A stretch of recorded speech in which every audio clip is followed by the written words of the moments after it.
A bunch of reasons. I mean, I've always had the view that, why not own the best 10 or 11 investments as opposed to ideas 12 through 25 or 12 through 100, which is more typical. And, I think there are very few great investments at any one time. So the ability to concentrate is an enormously valuable asset of a strategy. The problem with it is it leads to bumpier returns. And it leads to more attention on mistakes or things that aren't going well.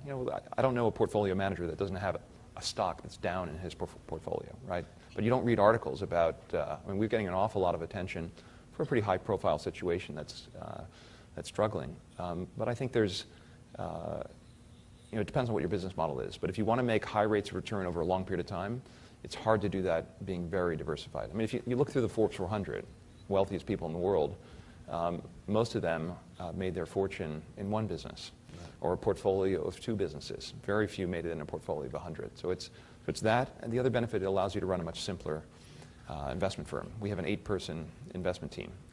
If we had 30 names, we couldn't manage that portfolio the way we do with a small team. By having a small team, you can hire better talent. There's actually an argument that some people are now making that, buying the index or buying diversified funds have had much better returns than buying, those hedge funds that have, a very specific smaller portfolio approach like yours. I haven't seen that article. I mean, I think we've done very well relative to any index alternative, certainly. So I mean, it depends on how you judge us. I think if you judge us on a 90-day basis, I have no idea how we're going to do relative to an index. But I think this is a strategy that over time should earn a meaningful premium over, any kind of benchmark, or you shouldn't give us your money. Yeah. So talk to us about the Bill Ackman strategy or that mental checklist that you go through before deciding to go long or short a position. I mean, first of all, it's not a Bill Ackman strategy. It's a Pershing Square strategy. Pershing Square. And I do get a fair amount of the... but you have the final say, yay or nay. That's correct. Okay, so some could depict that I'm as a CEO. The buck stops with me. Okay. Absolutely. We just want to make sure that it's good not ones and the bad totally ones. management by committee. That's correct. Okay. That's correct. So, but just to be clear, every idea has a leader at Pershing Square. And the leader may not be me. Sometimes it's me, sometimes not. Go through that strategy and go through how it works, and when you come, maybe you'll override that portfolio manager or not, but what's the checklist you kind of go through?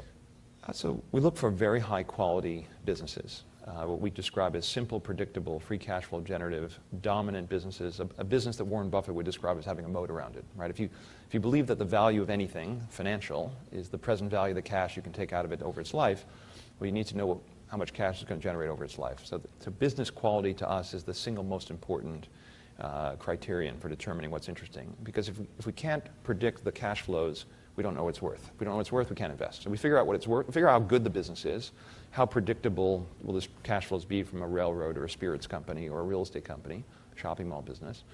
And then we say, okay, well, where's it trading? And if there's a wide gap between price and value, you can buy it for 50 cents, it's worth $1.20. Well, then we're going to take a hard look and try to understand why it trades at a deep discount. And once we understand the reasons, we decide, well, these things that we can solve. Or can we, in light of the situation, the circumstances, can we be influential in changing these levers that can cause this valuation discrepancy to narrow? And is this a business that, while we're causing the valuation discrepancy to narrow, we can also perhaps contribute to the valuation growing? If those things are true, we found something that looks quite interesting for us. And usually this investment philosophy, does it take a week, a month, 3 months to do the research, a year? I mean, you have 10 names. How long? It depends. I mean, one of the best investments we ever made, it took us 4 hours to do the work. It was during the financial crisis. Which was that?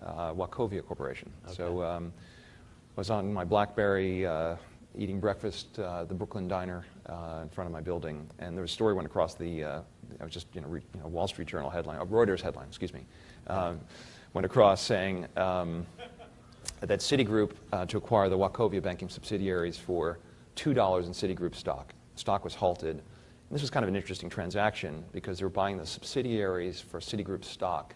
I figured, this is interesting. What happens to the holding company? So I went back to the, kind of went upstairs to the office and cracked open the 10K, and another member of the team, Mick McGuire, he and I worked on it. And what was interesting is the 1,000-page 10K of Wachovia Corporation, I think 900 pages were on the banking subsidiary. There was fewer than 100 pages on the holding company. And by buying the banking subsidiary, Citi was leaving a holding company which had cash, in Wachovia Securities, A.G. Edwards, they had paid $6-7 billion for it 6 months before, Evergreen Asset Management, and they were taking a $27 billion loss on the sale of the subsidiary.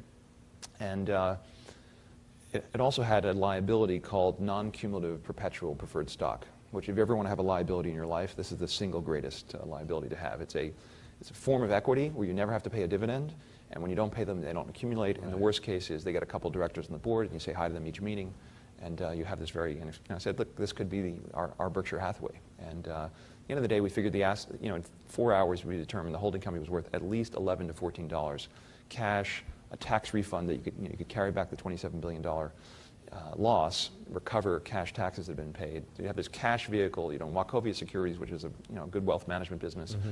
You own A.G. Edwards, another interesting asset. These are businesses you know well. And the stock opened after it was halted at $1.84. So we said, look, it's worth 11 to 14, $1.84.